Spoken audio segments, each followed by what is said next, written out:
하겠습니다. 신앙생활은 하나님 바라보면서 하는 것이죠. 믿음에는 가장 중요한 것이 그 믿음의 대상, 신앙의 대상이라고 제가 여러 차례 말씀을 드립니다. 그리고 그 믿음의 대상, 신앙의 대상이 분명한 것에 대한 우리의 믿음의 근거를 말씀 가운데 찾는 것이죠. 말씀 가운데 찾기도 하고, 때로는 어떤 경험 가운데 찾기도 하고, 또 다른 사람의 이야기를 들어서 근거를 삼기도 하는 것이에요. 그러니까 신앙생활은 결국 하나님 바라보면서 하는 것이죠. 하나님 바라보면서 하는 것임에도 불구하고 신앙생활에는 사람이 중요합니다. 동역자들이 중요합니다. 사도 바울에게 있어서도 오직 하나님 한 분 바라보며 예수님 한 분 바라보며 신앙생활을 했지만, 사도 바울이 그 사역을 할 때 사도 바울에게 가장 위로가 됐던 이 동역자들이 있었기 때문에, 마치 긴 사막을 통과하는데 중간에 오아시스가 있기 때문에 그 오아시스에 잠깐 들렸다가 다시 그 사막 같은 광야 길을 걸어가는 것처럼 하나님의 사람들이 있기 때문에 그 사람들로 말미암아 이 신앙생활을 할 수 있는 거예요. 그러니까 여러분, 사람이 참 중요합니다. 하나님 믿고 신앙생활하는 거지만 사람이 참 중요하다. 그것을 여러분이 잊지 않으셨으면 좋겠고요. 오늘 본문의 말씀을 통해서 여러분 가운데에도 여러분의 지체들을 사랑하는 마음, 귀하게 여기는 마음, 아끼는 마음, 그런 마음들이 좀 생겼으면 좋겠고요. 또 그것을 마음만 갖지 말고 말로 여러분들이 많이 표현했으면 좋겠어요. 교회에서 볼 때마다 당신은 참 귀한 사람입니다. 당신은 참 소중한 사람입니다. 당신 없었으면 내가 어떻게 신앙생활 할지 정말 상상이 안 갑니다. 이런 이야기들 해주면 그것이 서로에게 큰 위로가 되겠죠. 할렐루야. 그리고 여러분 가운데 혹시 우리가 부족한 인간이어서 성격이 다른 사람이 있고 조금 마음이 안 맞는 사람도 있어요. 그렇죠. 그런 사람이 있을 수 있지만 주 안에서 용납할 수 있는 그 은혜가 또한 여러분의 마음 가운데 있게 되기를 주님의 이름으로 축복합니다. 7절에서 9절까지 있는 말씀을 다시 한번 읽어보도록 하겠습니다. 7절에서 9절까지 있는 말씀입니다. 시작. 내 친척이요, 나와 함께 갇혔던 안드로니고와 유니아에게 문안하라. 그들은 사도들에게 존중이 여겨지고 또한 나보다 먼저 그리스도 안에 있는 자라. 또 주 안에서 내 사랑하는 암블리아에게 문안하라. 그리스도 안에서 우리의 동역자인 우르바노와 나의 사랑하는 스타고에게 문안하라. 아멘. 이 사도행 로마서 16장에는 37명의 사람의 이름이 등장하고 있다고 말씀을 드렸죠. 이름이 나와 있는 사람이 있고 그의 어머니, 그 형제, 이렇게 이름이 안 나와 있는 사람도 있습니다. 오늘 7절에 나와 있는 안드로니고와 유니아는요, 특별히 사도 바울이 그런 것 거의 이야기하지 않는데 내 친척이라고 이야기를 합니다. 사도 바울의 친척이었어요. 사도 바울의 친척이었는데 예수님을 만난 사람이었죠. 예수님을 만난 사람. 나보다 먼저 예수님을 만난 사람이라고 이야기를 합니다. 그 당시 예수님을 믿는 사람이라는 것은 그냥 오늘날 우리가 믿는 것보다 더 어려운 과정을 통해서 예수님을 믿는 사람이에요. 10절에 보면 인정함을 받다, 이런 얘기가 있는데, 이 인정함을 받다는 것은 믿는다는 그 이유 하나만으로 붙잡혀가서 엄청난 고문을 당하고 살아서 돌아온 경우에만 쓰여지는 그런 단어라고 합니다. 그 당시에는요, 믿는다고 하면 죽을 각오를 하고 믿는 거예요. 죽을 각오를 하고, 언제 들이닥쳐서 나를 잡아가고 나를 고문한다 하더라도 그것이 이상하지 않을 그런 믿음의 각오를 하고 믿는 거예요.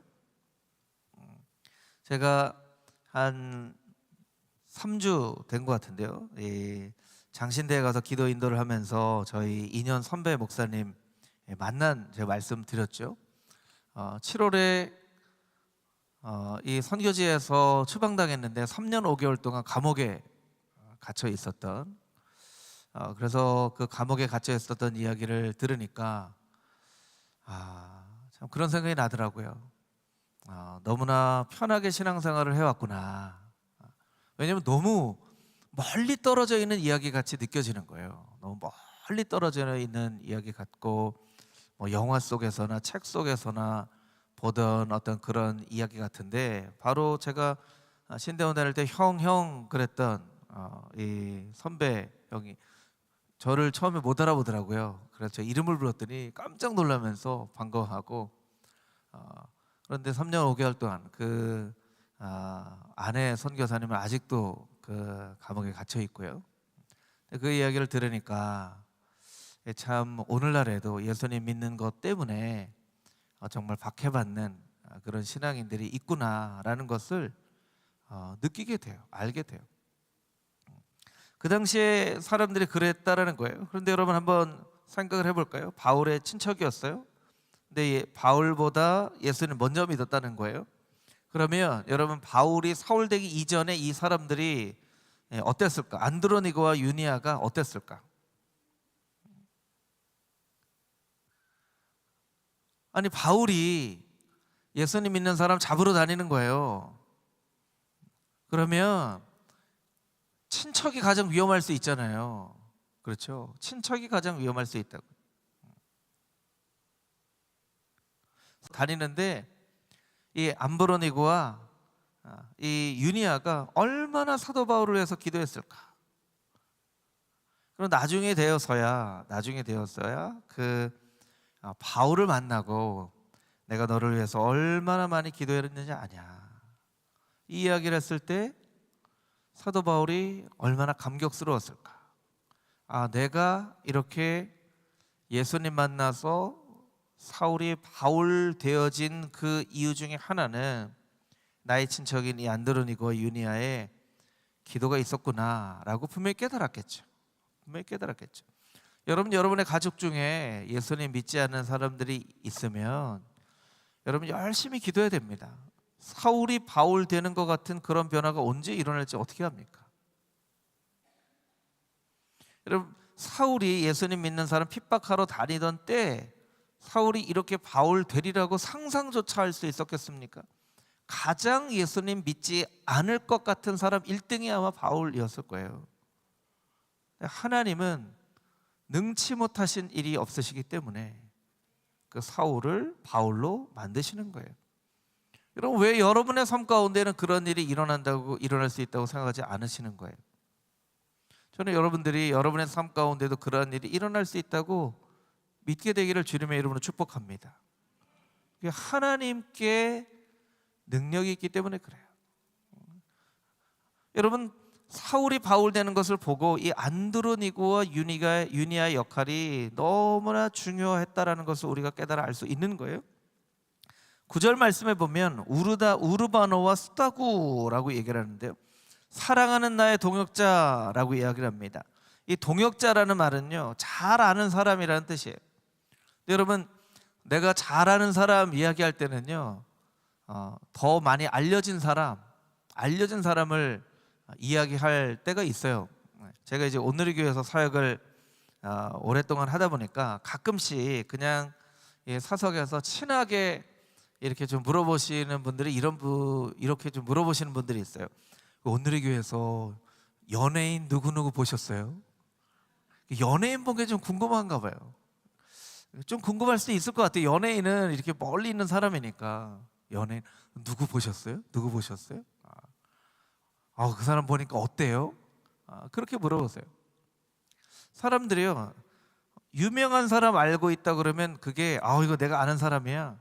제가 만약에 손흥민을 알고 있다고 한번 생각해 보세요. 내가 손흥민 알아. 그러면 얼마나 자랑스럽겠어요. 그런데 이 우르바노와 스타구라는 사람은요, 그 성경학자들이 이야기할 때 그냥 잘 알려지지 않은 그냥 이름 없는 전도자들이었을 것이다, 이렇게 얘기를 합니다. 그래서 사도 바울이 오히려 사람들에게 많이 알려진 사도 바울이 내가 우르바노와 스타구를 안다, 이렇게 이야기를 하는 거예요. 동역자라고 이야기를 하는 거예요. 여러분, 이 말씀이 왜 쓰여졌냐면 그와 같이 하나님께서 우리의 이름을 기억하고 계시다라는 거예요. 여러분, 우리의 이름은 세상에서 알려지지 않는 이름일지라도 하나님께서만 우리의 이름을 알고 계시면 괜찮지 않습니까? 여러분, 하나님만이 우리의 이름을 아시면 되는 거예요. 여러분, 세상 사람들이 여러분의 이름 알아주지 않는다고 여러분 너무 실망하지 마십시오. 아마 오늘 우르바누와 스타구를 처음 들어보신 분들도 있을지도 모르겠어요. 로마서 말씀을 보면서 이 사람들은 그렇게 유명한 사람은 아니었어요. 그런데 사도 바울이 기억하는 사람이었고, 사도 바울이 동역자라고, 사랑하는 사람이라고 이야기를 하는 사람이었다는 사실, 그 사실을 여러분이 꼭 기억하면서 하나님, 제 이름이 이사야서의 말씀처럼 하나님의 손바닥에 새겨져 있는 줄 믿습니다. 하나님께서 기억하시는 그 이름으로 살아가는 은혜가 나의 삶 가운데 있게 하여 주시옵소서. 그렇게 그런 믿음 가지고 살아갈 수 있는 여러분 모두가 되시기를 주님의 이름으로 축복합니다. 아멘. 10절 11절 말씀 같이 읽어보겠습니다. 10절 11절 말씀입니다. 시작. 그리스도 안에서 인정함을 받은 아벨레에게 문안하라. 아리스토블로의 권속에게 문안하라. 내 친척 헤로디온에게 문안하라. 나기수의 가족 중 주 안에 있는 자들에게 문안하라. 아멘. 이 본문에 좀 익숙하지 않은 이름들이 많이 나오죠. 아리스토블로의 권속, 나기수의 가족. 이 사람들은 어떤 사람이었을까? 이 사람들은 아마도 주인이 아리스토블로이고 주인이 나기수였던 그 집안의 노예들이었을 것이다, 이런 이야기를 합니다. 이 존 스토트 목사님이 쓴 로마서 강해에 보면 이런 이야기가 나와요. 암블리아, 8절에 나와 있는 암블리아, 9절에 우르바노, 14절에 험에, 15절에 빌로로고와 율리아 등은 당시 흔한 노예들의 이름이었다는 거예요. 아리스토블로는 헤롯의 손자 글라우디오 황제의 친구였다는 거예요. 나기수는 글라우디오에게 큰 영향력을 행사했던 유명하고 부유한 세도가였다는 거예요. 그러니까 아리스토블로의 집에 있었던 사람들, 나기수 집에 있었던 사람들, 이 사람들뿐만 아니라 사도 바울이 문안한다고 이야기를 하는 사람들 중에 많은 사람들이 노예였다는 거예요. 여러분, 누가 노예를 귀하게 여깁니까? 여러분, 노예를 귀하게 여기는 사람은 없어요. 그런데 그 사람 안에 예수 그리스도를 믿는 믿음이 있으면 그 사람 안에 있는 그리스도 예수의 믿음을 보고 그 사람을 귀하게 여기는 거예요. 여러분, 우리가 사람을 귀하게 여길 수 있는 것은 그 사람이 똑똑해서가 아니라, 돈이 많아서가 아니라, 힘이 있어서가 아니라, 잘생겨서가 아니라, 그 사람 안에 예수 그리스도의 믿음이 있고 그 믿음이 너무 귀해서 그 사람을 귀하게 여기는 것이지, 우리가 사람을 보고 이 사람 돈 많으니까 귀해, 이 사람 잘생겼으니까 귀해, 그렇게 여기는 것이 아니라는 거예요. 여러분, 만약에 그렇게 사람을 본다면 교회는 사람들이 올 만한 것이 아니죠. 사람들이 올 만한 것이 아니에요. 너무나 평범한 사람들이 많기 때문이죠. 아브라함 링컨이 오직하면 그런 얘기를 했겠습니까? 하나님은 평범한 사람을 너무나 좋아하시는 것 같다. 이렇게 많이 만들어 놓으신 것을 보니까 말이다, 이런 얘기를 했어요. 너무나 평범한 사람이 많다라는 거예요. 하지만 그 안에 있는 예수 그리스도의 복음이, 그 사람이 하나님 앞에 올려드리는 그 아름다운 기도가 그를 위대하게 만들기 때문에, 멋지게 만들기 때문에, 훌륭하게 만들기 때문에 그 사람이 훌륭한 것이지, 귀한 사람이 되는 것이지, 결코 우리가 어떤 귀하게 여길 만한 자격이 있어서 우리가 귀하게 여기는 것이 아니라는 거예요. 여러분, 동역자들 중에 이렇게 많은 사람들의 이름이 노예였다라는 거예요. 뿐만 아니라 여성의 이름도 9명이나 나옵니다. 37명 중에 9명이 나와요. 3절에 브리스가, 6절에 마리아, 7절에 유니와, 두르베나, 드로보사, 버시, 루포의 어머니, 율리아, 네레오의 자매. 여러분, 여자들도 그 당시에는 귀하게 여기지 않았어요. 남아서서 선호 사상이 강했기 때문이죠. 강한 군사를 요구하는 로마 사회에서는 강한 남자, 이런 아이를 원했어요. 그런데 사도 바울의 동역자 중에는 여성들도 9명이나 있었고 노예들도 많이 있었고, 이것이 우리에게 의미하는 것이 무엇입니까? 복음은 그 어떤 누구도 차별하지 않는다는 것입니다. 저를 따라서 같이 한번 해볼까요? 복음은 어떤 사람도 차별하지 않습니다. 할렐루야, 아멘. 복음은 어떤 사람도 차별하지 않아요. 그 사람이 노예이든 권력자이든 남성이든 여성이든 유대인이든 헬라인이든 아무도 차별하지 않아요. 그렇지만 복음은 오직 예수 그리스도를 믿는 사람들에게만 축복이 되는 거예요. 복음은 그 대상에 있어서는 그 어느 누구도 차별하지 않지만 그 방법에 있어서는 오직 예수 그리스도의 이름을 믿는 자에게만 구원을 주시는 하나님의 능력이 되는 거예요.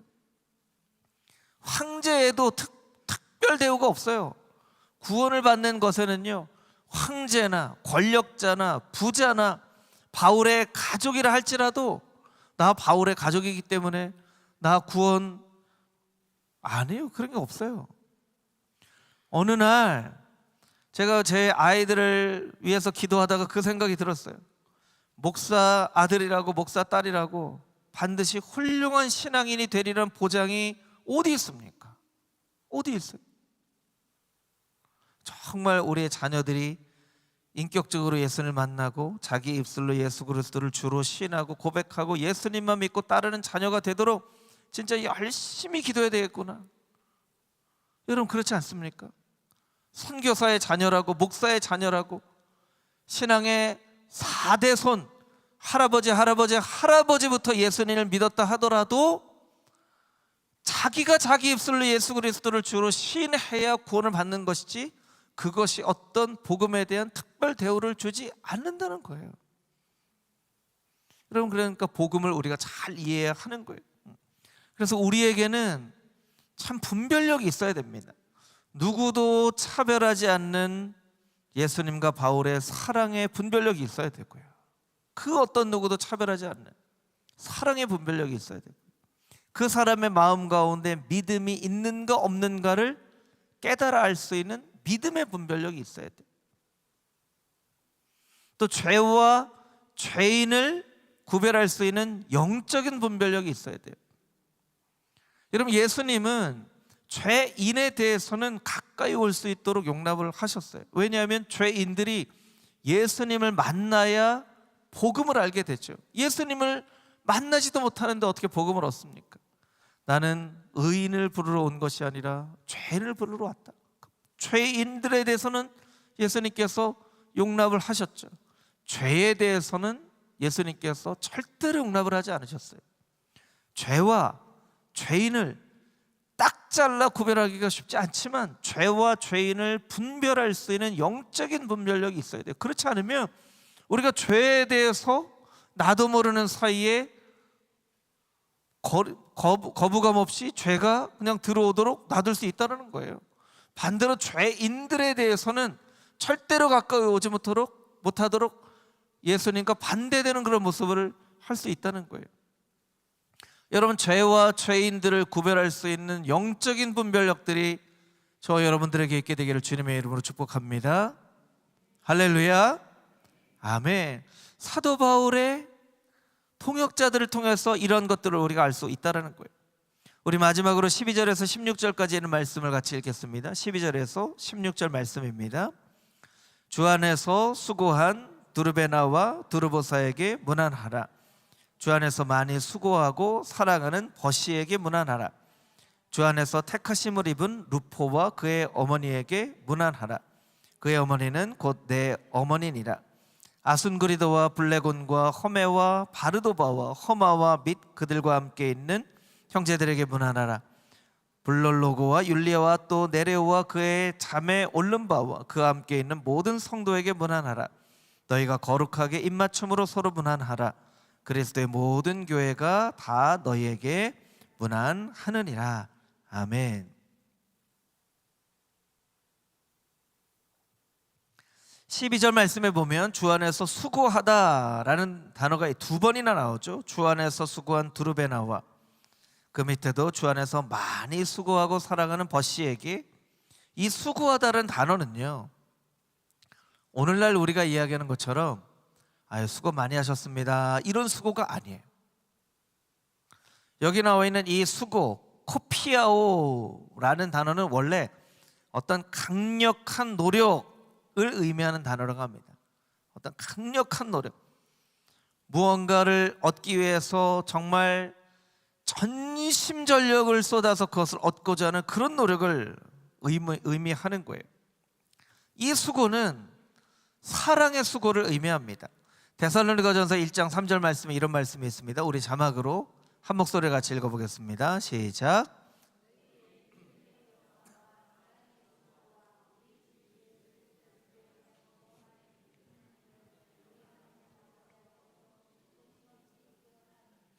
데살로니가전서 1장 3절 말씀은 우리가 잘 알고 있는 고린도전서 13장의 믿음, 소망, 사랑에 대해서 이렇게 조금 더 설명을 합니다. 믿음의 역사와, 믿음은 우리가 마음으로 그냥 믿는 것 같지만 믿음에는 어떤 열매가 나타나야 된다는 거예요. 야고보서 말씀처럼 행함으로 너의 믿음을 증명하라 한 것처럼 믿음에는 곧 역사가 나타난다는 거예요. 사랑의 수고와, 사랑은 말로 사랑한다고 얘기하는 것이 아니라 수고하는 것이라고 이야기를 한다는 거예요. 여러분이 누군가를 사랑한다면 그 사람을 위해서 수고할 수 있어야 된다는 거예요. 수고하지도 않고 사랑한다고 이야기할 수 없다는 것이죠. 여러분 누군가를 사랑하는데 그 사람을 위해서 기도하지도 않고 그 사람을 위해서 뭔가 전화를 하거나 카톡을 하거나 아니면 뭔가 노력을 하거나 그 사람을 향한 사랑을 표현하기 위해서 수고를 하지 않는다면, 부부가 있는데 여보 사랑해 사랑해 사랑해 말만 맨날 사랑해 하고 아무것도 하지 않고 집에 가만히 있다면 그 사랑을 한번 이 진짜 사랑인지 생각해 볼 필요가 있다는 거예요. 그리고 정중하게 이야기할 필요가 있죠. 여보 그렇게 나 사랑하면 저기 가서 설거지 하세요. 이렇게 할 필요가 있다는 거예요. 사랑은 수고이기 때문에. 여러분이 예수님을 사랑한다고, 금호중앙교회를 사랑한다고 이야기를 한다면 여러분이 예수님을 위해서, 금호중앙교회를 위해서 어떤 수고를 하는지를 잘 생각을 해보면 여러분의 그 사랑이 진짜 사랑인지 말뿐인 사랑인지를 알 수 있어요. 만약에 예수님께서 여러분에게 어떤 수고를 요구하실 때, 교회에서 여러분의 수고를 요구할 때 여러분이 그 수고에 대해서 내가 언제든지 제가 수고하겠습니다 그런 마음의 태도가 있는지, 나는 좀 그거 하기는 좀 쉽지 않은데요 하는 마음의 태도가 있는지, 그것을 보면요 여러분이 정말 예수님을 어떤 모습으로 사랑하는지, 금호중앙교회를 어떤 모습으로 사랑하는지를 정확하게 알 수 있는 기준이 되어지는 거예요. 왜냐하면 사랑은 수고이기 때문에. 이 주 안에서 수고한 두르베나와 두르보사 또 버시는 뭔가 헌신적인 노력을 한 거예요. 헌신적인 노력. 그냥 말뿐인 수고가 아니라 사랑으로 자기의 삶을 쏟아붓는 것 같은 그런 수고를 한 거예요. 이 사람들의 수고는 또 어떤 수고인가? 주 안에서 하는 수고예요. 여러분 오늘 본문의 말씀 가운데 가장 많이 반복되어지는 단어가 그리스도 안에서, 주 안에서예요. 3절에도 나옵니다. 3절, 7절, 9절, 10절, 12절, 13절 계속 그리스도 안에서, 주 안에서, 그리스도 안에서, 주 안에서. 여러분 수고할 때는요 우리가 주 안에서 해야 돼요. 주님의 사랑 안에서 해야 돼요. 주님의 사랑이 아닌 사랑으로 사랑하면 안 되고요. 수고를 하더라도 주 안에서 사랑해야 합니다. 형제자매도 주 안에서 형제자매가 되는 것이고요. 사랑하는 동역자도 주 안에서 사랑하는 동역자가 되는 거예요. 반대로 우리가 해석할 수 있는데, 주 안에 있으면 형제자매가 되는 것이고, 주 안에 있으면 사랑하는 동역자가 되는 거예요. 여러분, 교회라는 것은 완전하진 않지만 교회가 참 재밌는 곳이에요. 어떤 의미에서 재밌는 곳이냐면, 성격이 다 달라요. 성격도 다 다르고 생각하는 것도 다 다르고. 그런데 우리가 이렇게 한 믿음의 공동체를 이루고 있다는 것 그 자체가 하나님께서 역사하고 계시다는 증거라고 생각합니다. 너무나 다른 사람들끼리 모여서 어떻게 한 믿음 안에서 예배하고 교제도 하고 함께 사역도 하는지, 이 주 안에서 있기 때문에 가능한 거예요. 여러분, 성경을 읽다가 놀라운 장면들을 보게 되는데, 그 중에 하나가 사도행전 9장에 아나니아에게 하나님께서 나타나신 거예요. 아나니아에게 말씀하시죠. 네가 가서 집가라는 곳에 가면 거기에 사울이라는 사람이 있다. 그 사람에게 안수해라. 아나니아가 이야기를 하죠. 아유, 안 됩니다. 안 됩니다.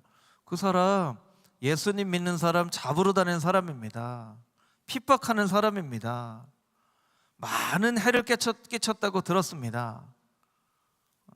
그때 다시 한번 말씀하세요. 아니야, 이 사람은 많은 사람들에게, 특별히 이방인들과 임금들과 이스라엘 자손들에게, 여기는 여러분 놀라운 일이에요. 이방인들과 임금들과라고 되어 있는데, 이 말씀처럼 이 로마의 황실에 사도 바울이 복음을 전하잖아요. 전하기 위해서 내가 따로 구별하여 세운 나의 종이다 라고 이야기를 합니다. 그리고 아나니아가 사도 바울에게 찾아갑니다. 사도행전 9장 17절 말씀인데요, 제가 한번 읽어드릴게요. 아나니아가 떠나 그 집에 들어가서 그에게 안수하여 이르되, 형제 사울아. 사울에게 뭐라고 얘기했다고요? 형제 사울아, 이렇게 얘기했습니다. 저는 이 아나니아가 참 대단히 훌륭한 믿음의 사람, 순종의 사람이라고 생각합니다. 안 됩니다. 안 됩니다. 이 사람 정말 예수님 믿는 사람 핍박하는 사람이에요. 방금 전에 기도했는데 하나님께서 아니야, 내가 따로 세운 나의 종이야 라고 이야기하자마자 사울에게 가서 내 이놈 사울아 이렇게 하지 않고, 너 이놈 자식 사울 이렇게 하지 않고 형제 사울아 라고 불렀다는 거예요. 어떻게 이런 일이 가능했을까요? 주 안에 있었기 때문에. 주 안에 있었기 때문에. 아나니아가 주 안에 있었기 때문에. 주 안에서 사울을 보았기 때문에. 그래서 이게 가능한 일이에요. 여러분, 혹시 함께 신앙생활을 하는 사람이 얄밉게 보인다면 아직 여러분은 주 안에 있는 사람이 아닐 수 있어요. 그 사람을 보기 때문에 그렇죠. 그런데 얄밉게 보이는 사람도 형제 사울아라고 부를 수 있는 것은 주 안에 있기 때문에. 주 안에 있기 때문에. 여러분들이 늘 주 안에 거할 수 있게 되기를 주님의 이름으로 축복합니다.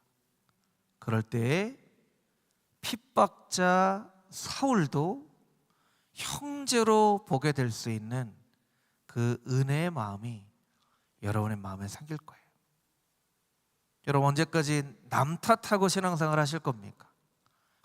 저 사람은 저것도 못했고, 저 사람은 저것도 꼴보기 싫고, 저 사람은 저것도 언제까지 그러고 신앙생활 하실 거예요? 이게 다 그 사람 때문이 아니라 여러분이 주 안에 있지 못한 것임을 여러분 꼭 기억하시고, 하나님, 내가 늘 주 안에 거함으로 핍박자 사울을 형제라고 부를 수 있었던 아나니아의 순종의 믿음이 나의 마음 가운데도 있게 하여 주시옵소서.